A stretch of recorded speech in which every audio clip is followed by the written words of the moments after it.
Hello everyone, এই ভিডিওটা কিন্তু বেশ কয়েকদিন আগেকার। আমার একটু দেরি হয়ে গেছে তোমাদের সাথে শেয়ার করতে। প্রায় 2 থেকে 3 সপ্তাহ আগের একটা ভিডিও এটা। তো প্রথমেই আমি সকালে ঘুম থেকে উঠে খালি পেটে জিরার জল খেয়ে রান্নাবান্নাগুলো শুরু করে দিই, কারণ আজকে একটু বেরোনোর আছে। আর ওই কয়েকদিন মায়ের শরীরটাও খুব একটা ভালো ছিল না, তাই আমি চেষ্টা করেছি বেশিরভাগ রান্নাগুলো কমপ্লিট করে দিয়ে বেরোনো। এখন ওই 10টা বাজে, অভি এখানে ভাত খেয়ে নিচ্ছে। এরপরে আমিও স্নান করে রেডি হয়ে নিচ্ছি এখানে। আর আমি কয়েক মাস নাগাদ বাইরের কোনো প্রোডাক্ট ইউজ করছি না, ঘরের মা যেটা বানিয়ে দিচ্ছে ওইগুলো আমি বেশিরভাগ চেষ্টা করছি ইউজ করার। তার মধ্যে এখন যেটা ইউজ করে নিলাম এটা কিন্তু একটা রয়েছে। আর আমি এখানে এই বাড়িতে তৈরি করা জিনিসগুলো ইউজ করে খুব ভালোই ফলাফল পেয়েছি। আমি যেটা মাখলাম এটা যদি কারোর মনে হয় যে হ্যাঁ আমি কিটা ইউজ করছি ওটা লাগবে, তো তার জন্য আমাকে কমেন্ট করো অবশ্যই, বা ইনবক্সও করতে পারো। আমি কিন্তু তোমাদেরকে কমেন্টে জানিয়ে দিব যে আমি এটা কি দিয়ে তৈরি করেছি, ঠিক আছে?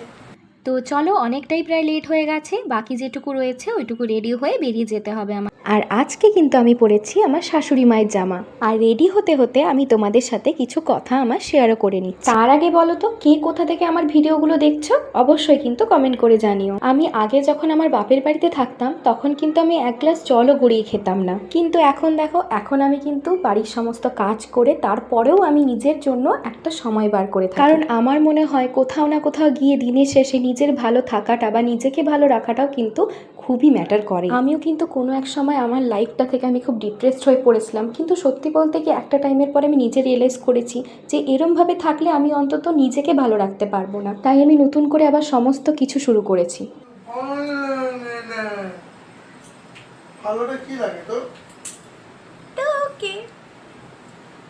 তোকে আমার ভালো লাগে।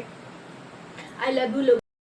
তোমাদের সাথে গল্প করতে করতে প্রায় আমি অনেকটাই রেডি হয়ে গেছি। এখানে আমি একা দুলটা পরতে না পারে মা আমাকে একটু হেল্পও করে দিচ্ছিল। বাদ বাকি আমি এখানে সিঁদুর, পারফিউম আর টিপটা পরে ফুল রেডি।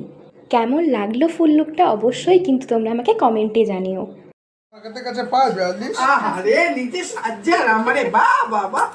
আসি, টাটা, চলো। আর এবারে বলি আমরা কোথায় যাচ্ছি। আমরা কিন্তু ওই দিন গেছিলাম ময়দানে। বেসিক্যালি আমরা ওখানে নাচের শ্যুট করব বলেই যাচ্ছিলাম। দেন আমি আর অভি দুজনেই কিন্তু অটোতে উঠে পড়েছি। আর ওই দিন আমাদের সাথে কিন্তু আরও একজনও গেছিল। এই যে ইনি হলেন সেই মহান ব্যক্তি। বড়নগর মেট্রো স্টেশনে পৌঁছে গেছি। এবারে বড়নগর থেকে মেট্রো ধরে আমরা সোজা চলে যাব ময়দান। আর আমি কিন্তু ওই দিন খুব বেশি এক্সাইটেড, কারণ এটাই প্রথম আমার বাইরে বেরিয়ে কোনো ব্লগ করা আর নাচের ভিডিও করা ছিল। কথা বলিস না, ঠিক আছে? হতেই পারে ভুল, মানুষ মাত্র হয়। ভুলটা তো মানুষ মাত্রই হবে। সেদিন তো আমরা তো মানুষই, আমরা কি অমানুষ? সেটা না না, সেদিন তো আমার ভুল ছিলই না। হাওয়া কেন হয়েছে? তুমি কাউকাও কেন বলো? ছাগল, সে নিজেকেই ছাগল বলে। ময়দান মেট্রো স্টেশনের 1 নম্বর গেট দিয়ে আমরা বেরিয়ে দিয়েছি সোজা হাঁটা। প্রায় 10 মিনিট মতো হাঁটতে হয়েছিল আমাদেরকে। আর নেক্সট পার্টটা কিন্তু পরের ব্লগে আসছে।